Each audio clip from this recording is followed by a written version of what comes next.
What's up, everyone? It's Enlighten the Shadows. Today is episode 33 with Paul Thomas. And Paul Thomas and I have got connected. We're both Nottinghamshire lads. And he runs a men's mental health group, just like Enlighten the Shadows. We're going to talk about all the great work that they do, who they are. And for this episode, me and Paul went for a little walk last week with his absolute stunner of a dog.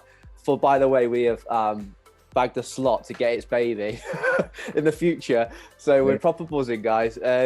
Paul and I had a freaking class chat, heart to heart. We opened up for people to join us for a walk and a little jog, but it was just me and him in the end, guys. And we was quite blown away. We got real deep and talked more, and which led to us coming to this episode that you're just watching right now. And I don't know, we were just talking, weren't we, Paul? We were talking about how we've been through so much in our lives, and we've got a lot in common, and we didn't realise. Hell of a lot. It was quite interesting because as part of our group, we do a lot of walks, and we get referrals from mine, from the mental health charity, to our walks. But what me and Rory both touched on is because we are open for people to come and talk to us, we actually never really get that much chance to talk about ourselves. Yeah. And that's how the walk just went. Like, Rory said so many things to me about himself, and I was like, mate, that's just like me, but not the same, not exactly the same, but it's similar. And there were so many things that we kind of bounced off each other. And I came away from it kind of feeling someone else is in the same boat with his family situation, and I'm in the same boat. And it kind of, that's what these things are all about, isn't it? I took things away from that walk, and I think you took things away from that walk. And, I felt 10 times better just for sharing it, Yeah, definitely. And I think that's what's cool as well, is that we even walked around with our t-shirts on, because obviously your men's mental health group is Real Men Talk. Yeah. And our slogan, our motto is real talk, real men. Yeah. So like that, and then we were going around, and we got like halfway around, and then this geezer who I knew had seen us before on his bike, didn't he? He stopped us, didn't he? Yeah, he did. He said, what the t-shirt's all about, lads? And we said, well, this is what we do. And he went, that's brilliant. He said, it's really good. He said, I'll check your pages out. And I'm sure he probably has. Maybe he's going to watch this when it's out next week. Yeah. He'll say, I know those two little mugs. Yeah, exactly. But no, mate, basically, before we go into our little journey, I just want to give you the chance to explain how your men's mental health group came about. Because there's three of you, isn't there? You're all really good mates, so. That's it. So it was about, it must have been about last July or August time. Myself and Nathan were expecting to meet with Ben. So that's our three of the three that set it up, me, Nathan, Ben. And Ben was having a bit of a bad time. So we didn't put any pressure on him at all that night. We thought, fine, you don't need to meet with us. That's completely cool. But we all kind of individually texted him the next day just to see how he was, that's a kind of side story. But that night, another friend of ours called Nathan was witnessing how open me and Nathan were talking about our mental health, and how Ben does when we've been together in the past. And Nathan, the other Nathan, it's a bit confusing, he basically said, look, if you three, ex-rugby players, Ben's been a strong man and a boxer, rugby player, Nathan, bodybuilder, strong man, rugby player, me, rugby, judo, all these masculine kind of sports in the gym and stuff. Yeah.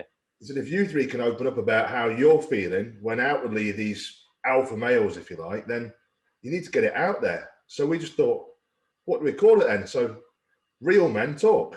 And that was it. Then that's where the name came from. And we set up a Facebook page, and very quickly up to 1,000 followers. And we just shared content about our feelings, what we've been through, how it feels to hit rock bottom, everything really. We're just a complete open, and it's off the cuff. Like, none of it's scripted. It's just who we are. So that's kind of how the page came about. Then we got noticed, like I said earlier, touched on it by the mental health charity. And they approached us and said, can we CRB check you and vet you? And then you can become a community partner, because they also noticed a bit of a gap. They've got clients in our area, in the Newark and Sherwood and Worksop area, that need some, how do you put it? They need what we're offering with our walks. So we've had men, women, all ages, all backgrounds come on the walks, which is brilliant. And that's another thing I kind of want to get across is even though the name is Real Men Talk, for us, it's just a name. It's inclusive of anyone that wants to be part of it. And it's been, you know what, it's been an absolute blessing to have a focus where we've been able to help other people, even though we all have our struggles. Of course we do, mate. Yeah. I think personally that I probably dealt with my most significant part of mental health struggles last year through finding my biological mother and answering 36 years of questions. Wow. But even once you've answered those questions, I don't think you ever fix your mental health. It's a bit like being an alcoholic and you haven't drank for 10 years, it's still there. You know, so it's been a very nice distraction for me to be able to, yes, I'm never going to be perfect up here, that's who I am, but my influence and Ben's influence and Nathan's influence can help other people. And we're like a stepping stone. We get a lot of people come to us. Yeah. I'm not a counsellor. None of us are. None of us are trained in that. But because we are who we are, people find it easy to engage with us. Yeah, man, definitely. And then we'll say to them, you know, look, great, you've reached out, you took the first step, you've accepted you need help, you've told us about it. So the next step is we refer you to the specialists, which is completely free of charge, and then you can get the proper help, and that's it. But seeing, and you'll be the same, seeing people take that first step to reach out and say, I'm not in a good place, you know, my head's up my arse, I'm struggling, I feel suicidal, whatever it is, you know, this is my problem, and can you help me? Yes, we can. And that's what your page is all about. That's all it is. Definitely, man. It's that simple. It really is. I think it's so much needed, like with what's happened in the last year or two. And the irony of it is me and you started both ENLIGHTEN and Real Men Talk like in a pandemic, because I think we realized that now is the time more than ever to get this going, get this popping off and supporting people. And what we do is essentially, as you said, that stepping stone. I think so many people are scared to approach therapy, scared to go into the NHS, and because it's the men with the white coats on, you know, to a degree. I can remember walking into my doctor's years ago and saying, I need help. And for me to say that was bloody hard. But for me to have talked to someone like you, like we do, that's 10 times easier. Yeah. 10 times easier. But I didn't have you when I needed me or you. Yeah, so that's what I mean. That's why what you are doing and what we are doing is so important, because we're just a normal guy off the street that makes no judgments on anyone. Exactly, man. I was going to say, I missed your little update the other night. I was on your Facebook yesterday, and it said you was having a little meeting update or something. What was popping off in your meeting? Was it an update on what you did to raise the money from the community? Last night? So yesterday afternoon, long story short, a local guy jumped onto our group very early on. Amazing guy called Ryan. He's had some tough times. But from a physical point of view, he's got nerve damage in his legs. So he can't feel his legs. He's basically immobile from the waist down. But we've took him out, you know, on our walks. We took him to the pub a few times. We took him to our football matches in his wheelchair. Yeah. He's reliant on someone doing that for him. And we're all busy. We're all in business and we don't have a lot of time. So with the money we raised from the charity football event and the raffle and everything else that went with it, we surprised him last night. I told him I was taking him to the pub, and we took him to. No, you didn't. We took him to Able World and bought him a mobility scooter. Stop that! That's quality. I bet he was absolutely buzzing. Oh, mate, we've got it all. It's all on film on the page, and so we put £1,000 in. Able World put 200 quid in. We got the VAT back, and wow. Mate, this morning, he was messaging our private groups saying, boys, I've been to Sainsbury's. It's brilliant, isn't it? So that's massive for him. For his mental health. It's massive. Because he's stuck in the house 7 days a week on his own with nothing to do. So regardless of the physical disability, it's this. But he said, Paul, he said, I love fruit and I never buy fresh fruit. He said, I've been to Sainsbury's this morning. He said, I filled my rucksack with fruit. I mean, it's like the guy won the lottery. That's class, mate. And that's everyone that's been part of what we do has made that possible.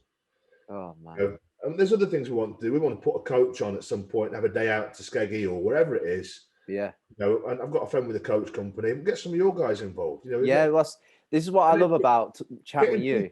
Getting people's confidence up, you know. Yes. With people on our walks that have got huge panic attack issues. Haven't left the house for months because of last year. And with our group, they feel the confidence to do that. And I've had people break down on the walks, and I've had a million panic attacks when I was younger, so it's fine. You know, nothing bad's going to happen to you. You can hold my hand, we can have a hug, you can sit and have a cigarette, whatever you need to do. We'll work through it. And I mean, you're a good guy to hold on to be fair, over me. There's plenty to hold on to. You'd tip, you'd fall over. I'm so small. You'd just be like, yeah, I'll carry two. It's like grabbing onto the major oak, mate. Yes, mate. You are the major oak. But no, just let us know. We'll get all right on that. And this is what I love about talking to you, mate. I said it the other day to you, just like how we can just... We bounce off each other, don't we? Yeah, that's what it's about, man. It's in a capitalistic world, it's like you'd see it as a rival and a competitor, but I just don't with you. I just, you know, mate, we're not behind all you're doing, man. We're not here for our egos. We're here to help other people. Ego's got to die, mate, all day long. Ego died Ego died in COVID, mate.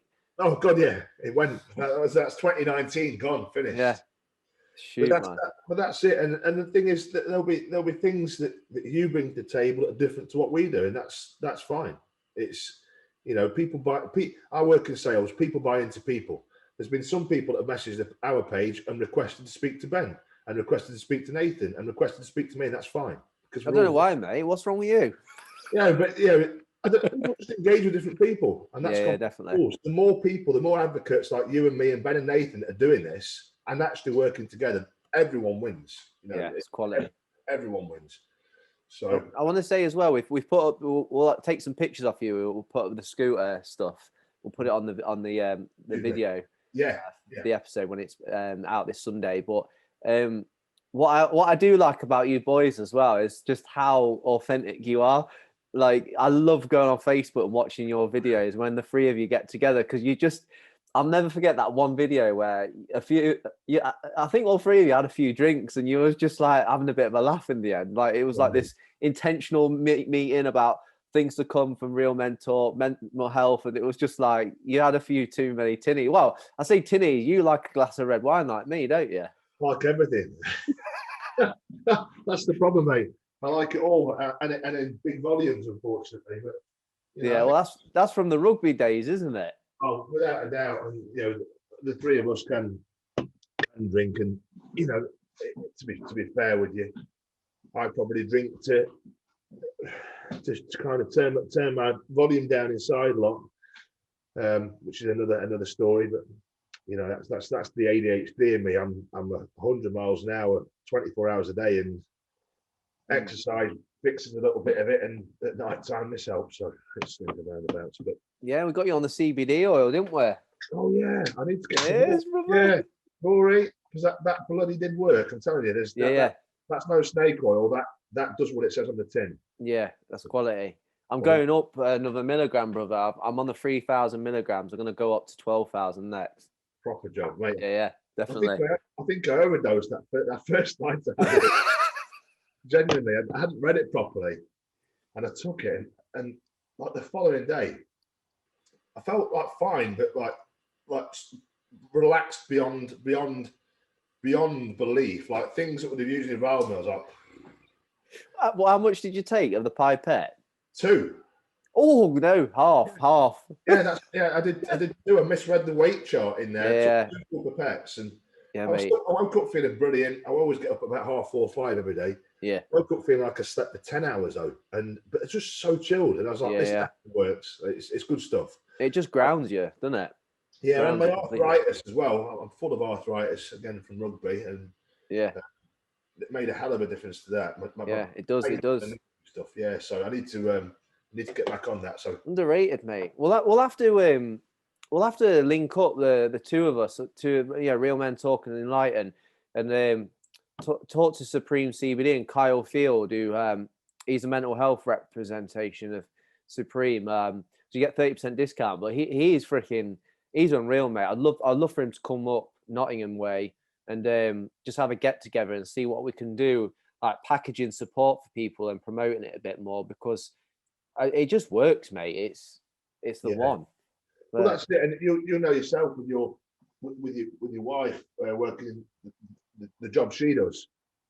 I know people with special needs children that have used it on their kids, and the difference of seeing them is night and day. So Wow. you know, there's definitely something in it. I couldn't smoke a spliff, you know, not in the middle. Mate, I have 2 or 3 puffs, and I'm literally comatose for a day. See, back in the day, I was a bit naughty. I tried it. You know, I wasn't stupid with it, but Yeah. I did try it quite a bit now and then. And I was the opposite. I was a weirdo. I could have like a full, like packed blunt, just like, you know, full of it. And I have one of those, and I'm like, yeah, mildly stoned. I'll have to have another one. And then this is an interesting story. People are going to laugh at this. So, I don't take pride in this, but when I was at uni in America, we just finished like the season and that, and we was with these fraternity lads. So I don't know if you've seen on the films. It's exactly what it says on the tin. Proper cringe, but they're absolute animals, mate. They're like rugby lads. They love it. And anyway, it was up in this room, and they were smoking a bong, and I just managed to walk in when they were doing it, and I was just like, "You lads having a bong? What are you doing?" And they're like, "Yeah, man. Do you want to try it?" And bearing in mind what I just told you about how my threshold's strong. Yeah. Look, I took one hit of this bong, and bro, 5 minutes later, I sat outside on a deck chair like this.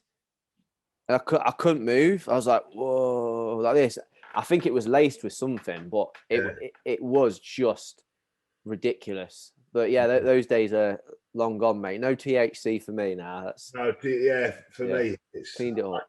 I had about three or four puffs on a spliff at a 60th birthday party last summer. Yeah.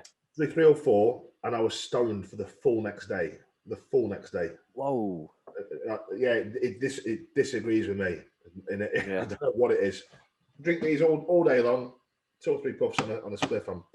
Yeah, that's mad, isn't it? Yeah, that's life, isn't it? Everyone's got tolerances for different things in different ways, I guess. Yeah, definitely. And you were just talking a minute ago about kids and that. So, for those who don't know, you have 2 kids, don't you? 2 boys. Eldest is 7, and the youngest is 6. But there's actually 14, 15 months between them. Right, with you. So my partner is 11 years older than me. She's nearly, hang on a second, she'll be 49 this December. Hey, you went for the cougar like me, didn't you? Exactly. But now she's back, and I'm having to do all the graft. Oh, is that what it's like? Is it? Oh, yeah. Mate, the older woman, the novelty wears off as they actually get old. Oh, does it? Mine's only 2 school years above. She reminds me it's only 14 months, but I say it's 2 school years. 2 school years. Exactly. Makes me feel better. It does. But no, I'm joking in all seriousness. But yeah, we've got 2 boys. And we touched on it actually on our walk. So I'm just trying to think now, I'm not very good with dates and times, but so I would have been 30-ish, 29, 30. Sam would have been 37. No, I was 29, 30. Sam was 40, 41, somewhere around there. Right. And to be fair, I was a bit of an idiot when I was that age. I was very selfish, did what I want when I wanted. Wasn't, I was good in my career and everything, but I was very much focused about gym, rugby, and spending the entire weekend inebriated. But Sam kind of put a foot down and went, want kids, because the clock's ticking away. And anyway, we were very lucky. I'll be quite honest, I've been on testosterone replacement since I was in my mid-20s, personal choice. So when you take testosterone, you are basically infertile. But that's another story. I do it for my mental health because higher testosterone makes me feel great, and that's cool. But anyway. So we were very lucky. We got pregnant really quickly, but then had a miscarriage at about 10 weeks. Then got pregnant again within another couple of months. Then had another miscarriage. I think this time was probably 12 or 16 weeks, somewhere around there, 12, 14 weeks. I was useless. I couldn't comprehend how Sam was suffering so much. So my reaction was to shut her away. I couldn't empathize, which was really bad. Looking back now as an older man, it was pretty shit, but I couldn't see why it was so bad for her.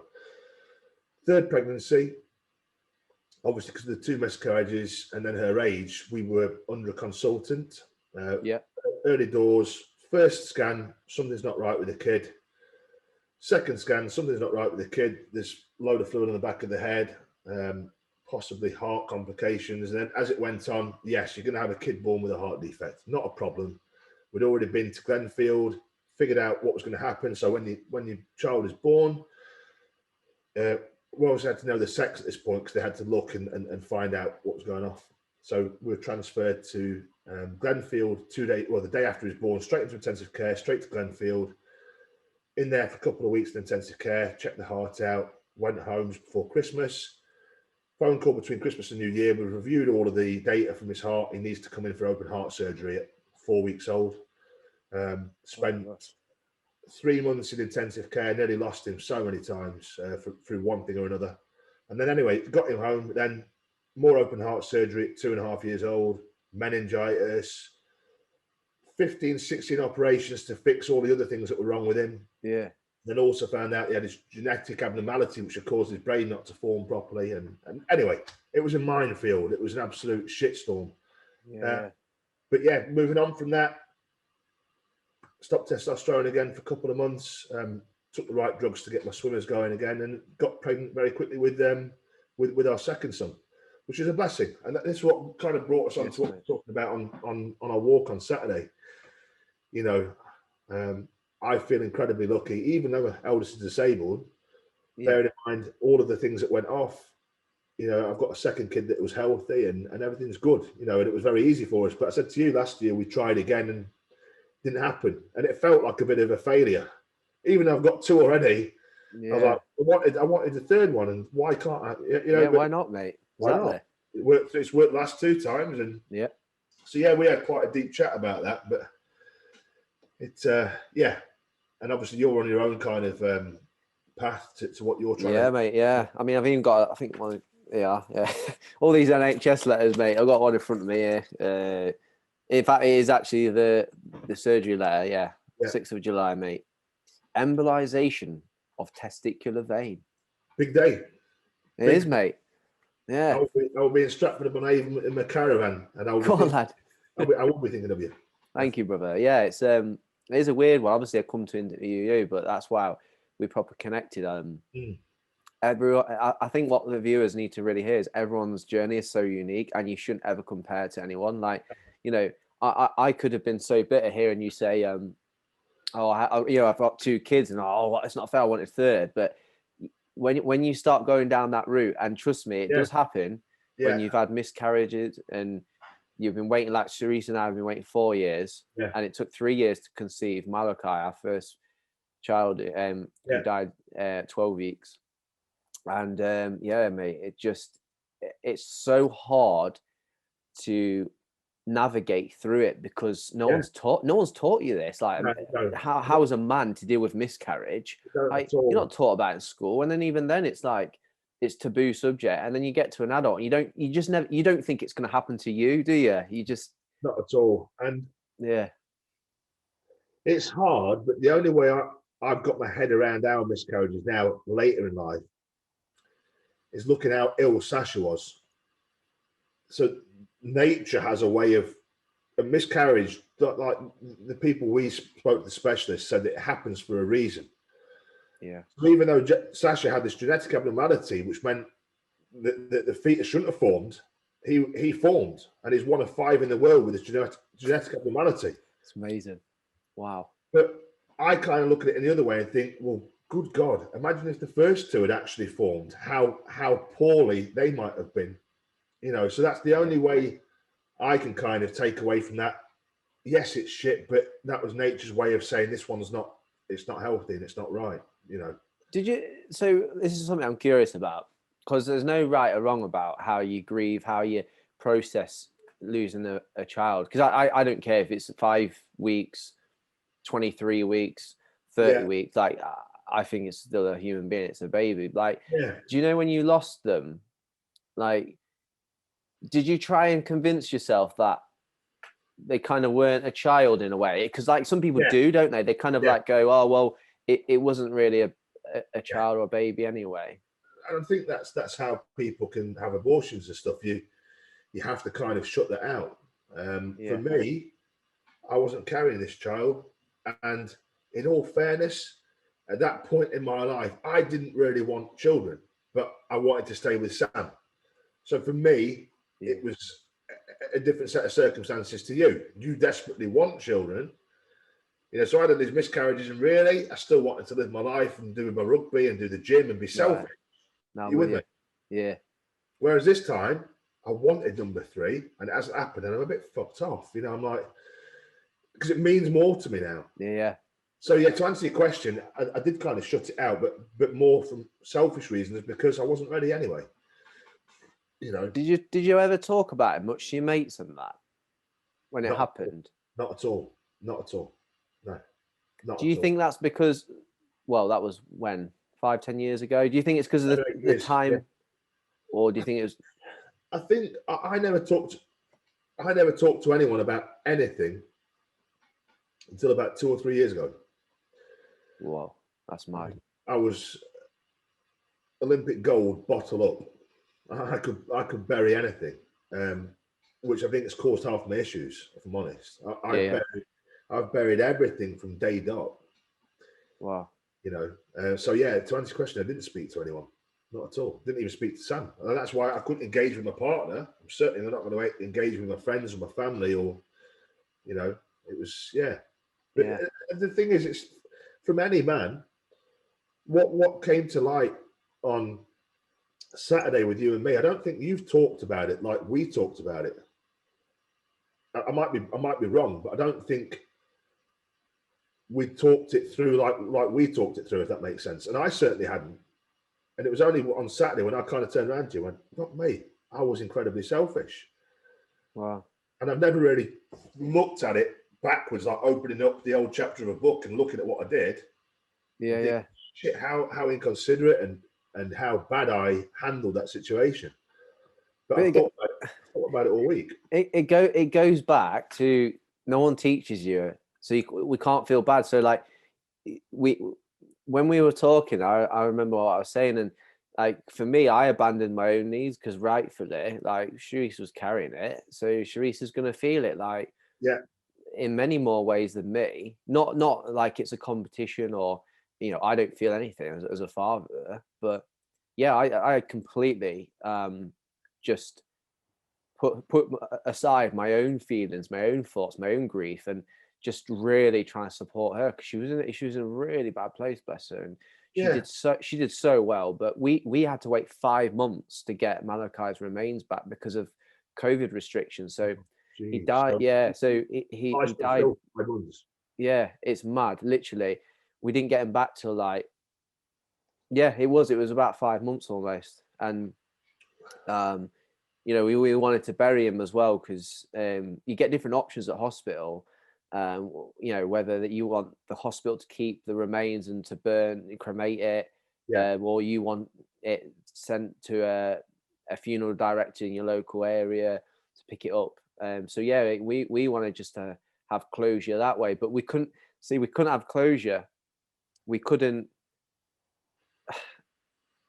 grieve it properly, because in our head we're like, well, we've wanted him back and we haven't been given him.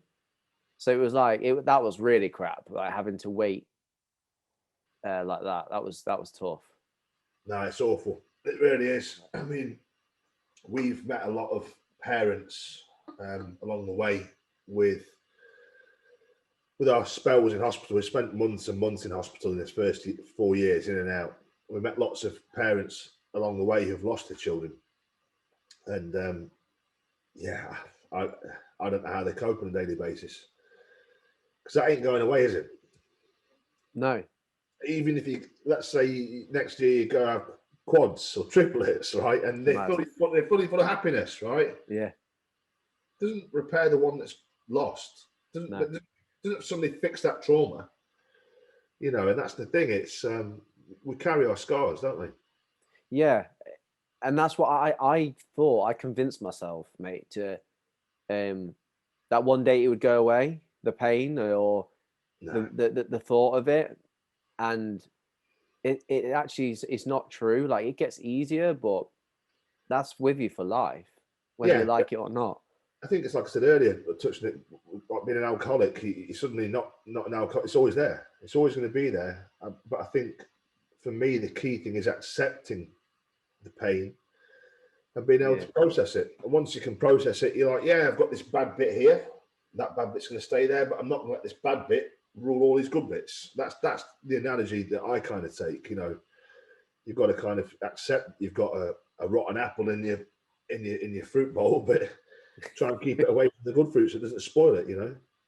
Is it harder for you now? Like, you know, looking back, like you blocked it out and kind of like, yeah, it's fine, and then now you want kids. Is it harder for you now in the last couple of years? Do you think? Because you said about 2 years ago, you've kind of like, well, it's like welcome to the club, like, you know, you've died to self almost, and the ego's gone, and you're making yourself vulnerable to process things better. Would you say it's a little bit harder now in ways? Because I think in ways it can be like, once you, because I used to be the same. When you bottle things up, it is easier in a way, but it catches up with you, doesn't it? You're completely right.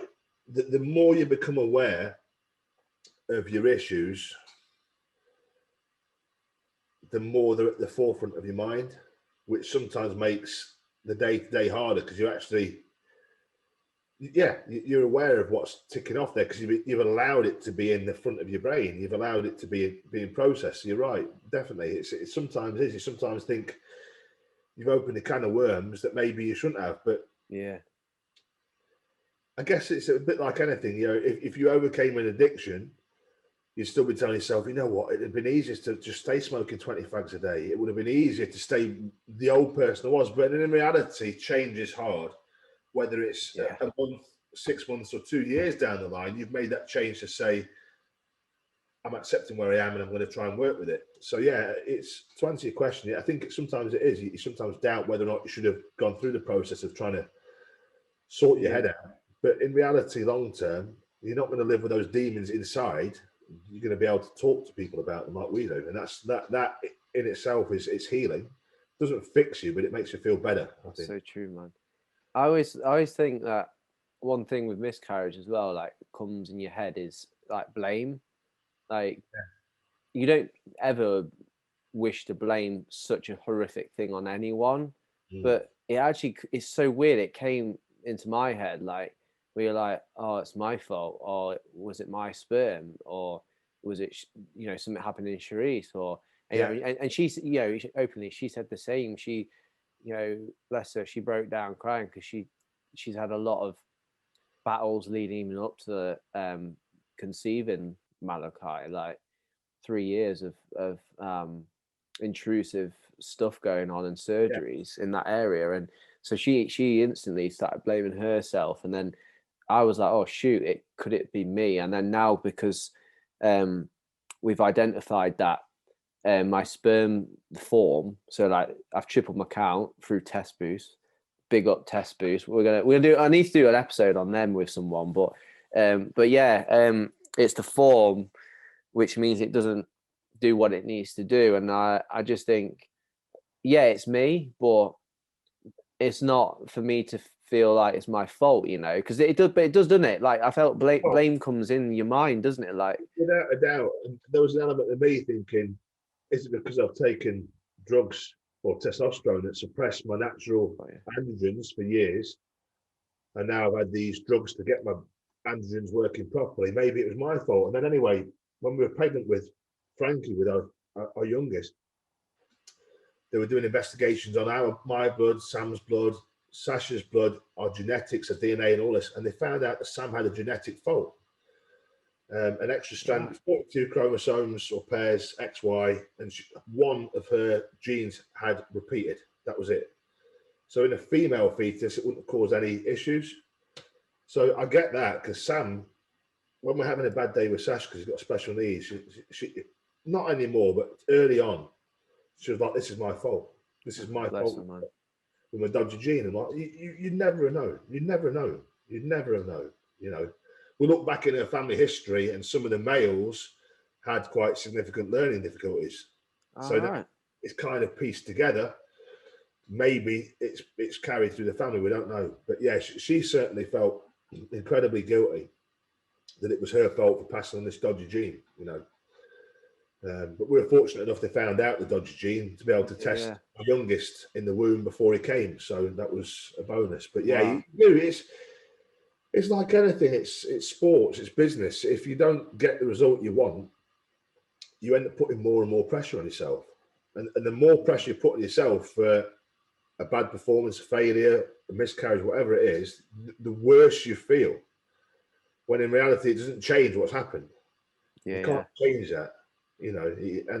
But I'm not saying that I wouldn't do that. We're all guilty of it. We are. We will look at what we've done, and we beat ourselves up. And you know, it is what it is.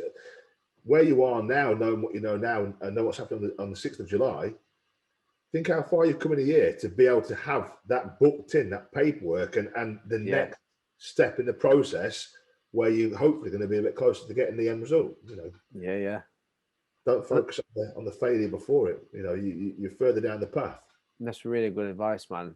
And there might be blokes watching this who are still wanting children and that. So like, what? Because you've been through a lot. Like, you've been through a lot. Like, and our journeys are similar, but they're also quite unique.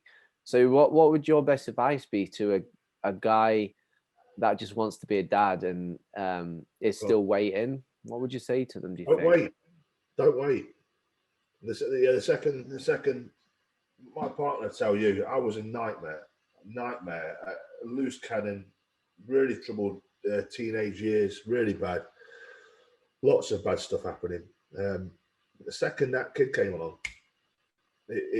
my income, my drive, my protective nature, all the good qualities you want of a father and a partner, there, done. It's like, don't get me wrong, it didn't come overnight. It was a process in the first 6 to 12 months, but I've become such a better person because of the children. So yeah, my advice would be don't wait. Now I look back and I think I wish I'd done it sooner, without a doubt. But again, one of my best mates, he had his first daughter at 55 and his second at 57. You know, so he's got some good produce going on. Yeah, good produce. Yeah, but what I mean is it's never too late. So again, on the flip side, my advice would be get them done as soon as possible. Don't wait for the right moment, but at the same time, maybe do wait for the right moment. Wait till you're financially secure. Wait till you've got the right house. Wait till you are completely comfortable with a partner. I mean, like you said earlier, everyone's unique. Definitely. My personal advice to me, looking back, would have been get it done at 25. Stop looking about. No, it's I like that because that's helped us with accepting, even though it's very hard to accept, waiting for our children. Like we look at around us, we look at what we have. We're grateful for our blessings and think that, you know, physical stuff, but actually what we're building, like Sharice's got her own speech therapy company, only set up just 6 months or so, 12 months before the lockdown. You know, you got myself running ENLIGHTEN, but also in a full-time job.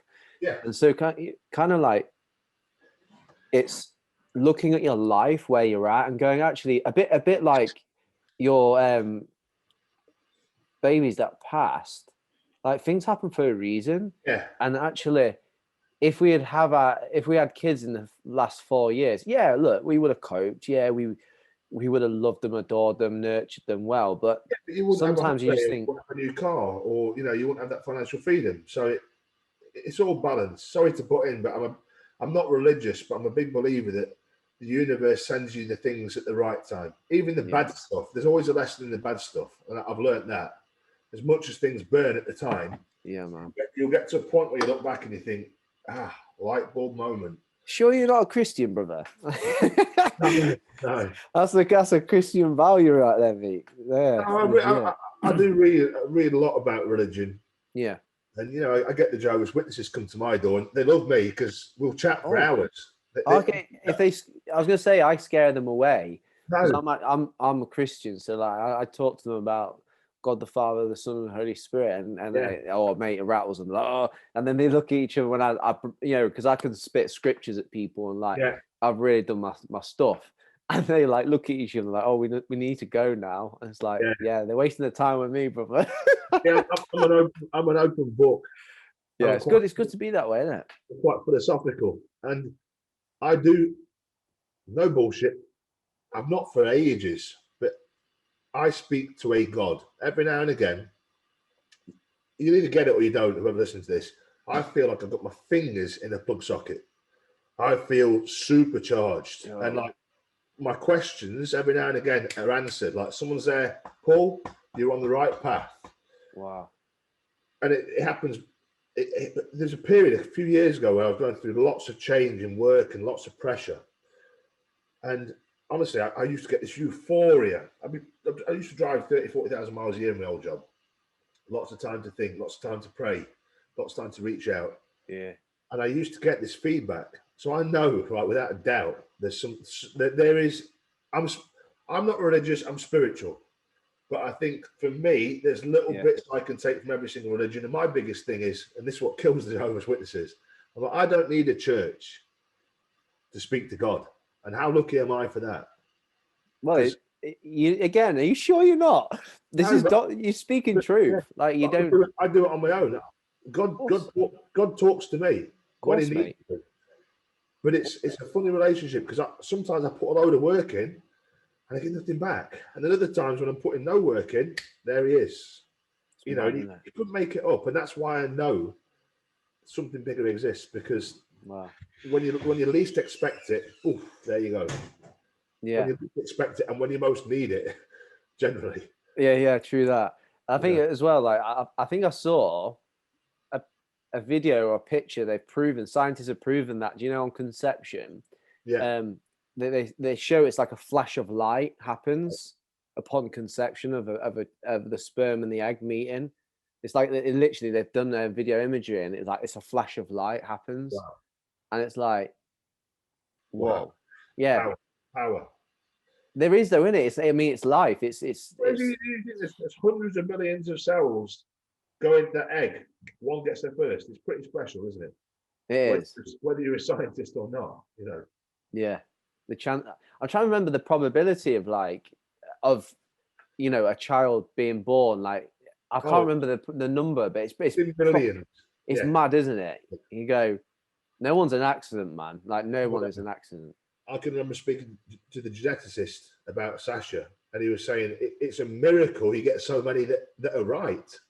So when you've got all these millions of genes floating around, and it's only every so often you get a kid with Downs or a kid with this or a kid with this. He said when you look at the population, he said it's a miracle that we get so few. I thought, I've never looked at it like that, but that's what he studied genes. That's what he does. Ledge, mate. I love your lad. He brings joy, man. He brings joy. It's hard work, but it's good fun. Yeah, 100%.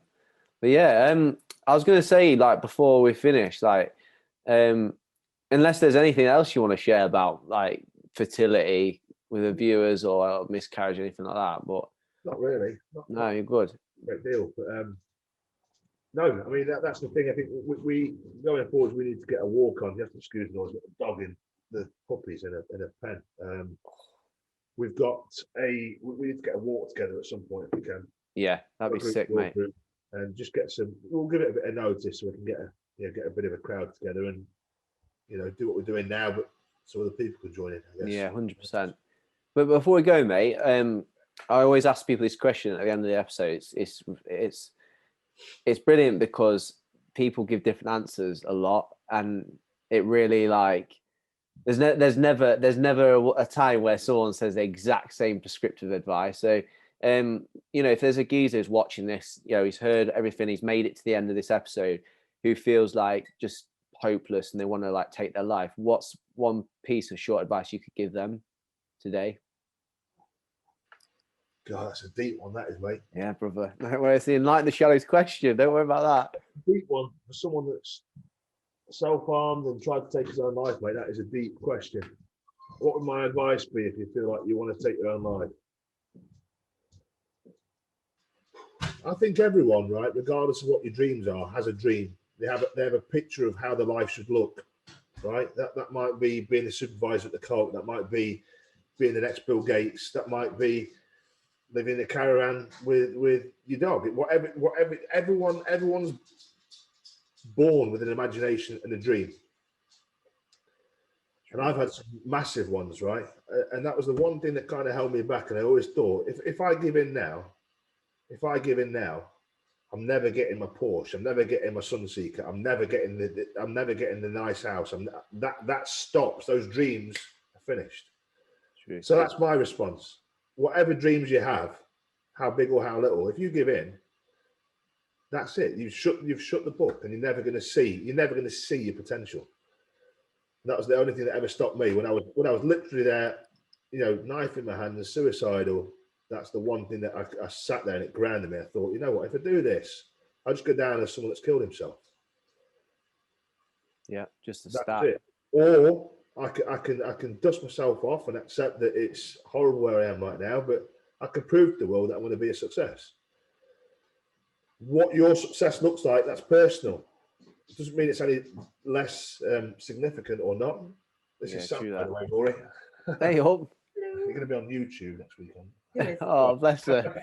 She's like, yes. Hey, do you know what? She's not the first. There's we've had dogs, we've had babies and children, we've had misses as well. So it's all good. Keep it natural. Well, we're speaking about it quite a bit tonight. So yeah, we got to see the. Here she is. Behind every great man is an even greater woman, as they say. Kicking his arse. Yeah, we'll see you soon, no doubt. But yeah, thank you, brother. That in a nutshell is what I would say. I mean, that helped me. Yeah, that helped me. But you know, I don't know about yourself, but through our page, we've heard being involved with some suicides, and I don't know, when someone's in that place, you're only in that place because you see no way out. So it's a very, very hard place to be. True that. And I also think, to a degree, I'm not being funny, maybe I didn't have enough courage to see it out. That's another way of looking at it. To end your life, push that button is it a brave thing to do? Is it a sign of desperation? I don't know. Yeah. For whatever reason, something stopped me from doing it. But I used to sit there and think, well, I'm never going to get what I want to get. So yeah. Deep question, Mr. Green. Yes, brother. No, incentives and dreams. You know, it gives us that hope to keep going. Definitely, man. And I appreciate that, because I don't think no one's actually said that in that way at all. So it just happened again. Hey, that's what, I'll be honest with you, that's what keeps me going on a daily basis. You know, when I'm tired, I'm stressed, and you know, I think, you know, if I put the work in, I'm going to get these things. And if I don't get these things, if I aim for here, I might still land down here. And that's everyone's motivations are different, you know. And targets, brother. You know, it's the same as anything. I want to be a good dad. I want to be a good friend. I want to be a good partner. You know, I get a lot of motivation from that. If I'm not here, I can't be any of those either. True that. No, it's class, mate. But yeah, for everyone who's watching this, hope you enjoyed this episode. This has been episode 33 with Paul Thomas of Real Men Talk. We've put throughout the episode their pages on the social side of things. But for us guys at Enlighten, we're on Twitter and Insta. So at Enlighten, the SH1 is the handle coming up right now. And, you know, for those who have come across us for the first time, you like what you've seen, you know what, guys, just check out some more episodes. We have a wide range of guests every week from massively different backgrounds who have something to give, who have lived experience. And you know, I intentionally invite the right people because I think there's something there. So obviously we went there with Miscarriage and Fertility. But yeah, subscribe to the channel. We want to reach more men. We want to reach people across the world ultimately, because YouTube is an amazing place for that. So yeah, hit that subscribe button. It takes 1 minute to set up a YouTube account if you haven't got one. But yeah, guys, we'll see you next time. We've got some big guests coming up. We've got Rory 𝙂𝙪, who's a suicide international researcher. He's written his own book, which I haven't got in front of me because I'm already reading it. It's out and about. Got another gentleman, another doctor who's waiting to be a dad. So it's kind of like a dad vibe going on since Father's Day. But yeah, guys, it's been class. Paul, mate, really enjoyed it. Rory, absolute pleasure, and thanks for having me. And I'll catch up with you before we go back to work. Definitely, we'll get walking. Nice one. Cheers, guys. Take care, mate.